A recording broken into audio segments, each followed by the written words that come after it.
ओम नमो भगवते वासुदेवाय नमः। दूसरा अध्याय श्लोक 27। जातस्य हि ध्रुको मृत्युर्भुवन जन्म मृतस्य च तस्मात् परिहार्य न त्वं शोचितुमैसी। व्याख्या जातस्य हि ध्रुवो मृत्युर्भुवन जन्म मृतस्य च।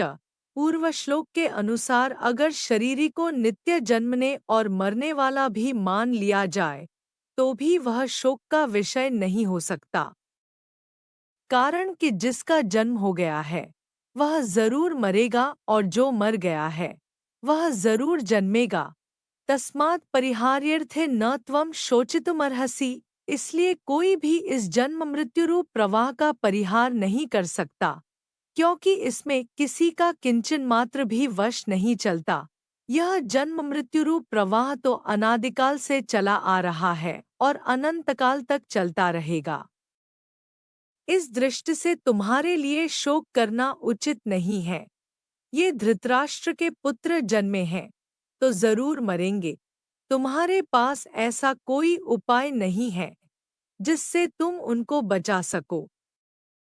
जो मर जाएंगे वे जरूर जन्मेंगे, उनको भी तुम रोक नहीं सकते। फिर शोक किस बात का?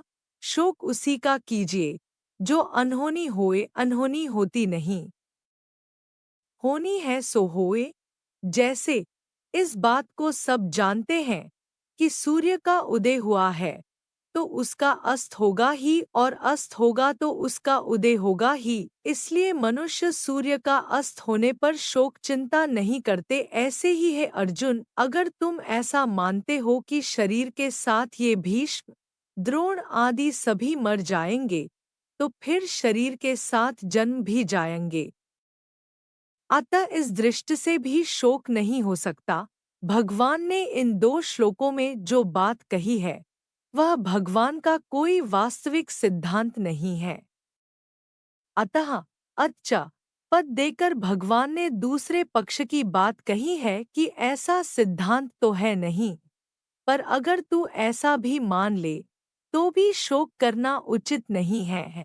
इन दो श्लोकों का तात्पर्य यह हुआ कि संसार की मात्र चीजें प्रतिक्षण परिवर्तनशील होने से पहले रूप को छोड़कर दूसरे रूप को धारण करती रहती हैं।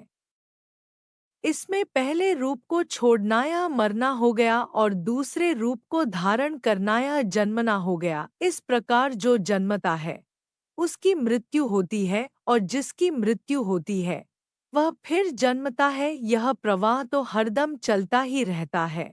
इस दृष्टि से भी क्या शोक करें।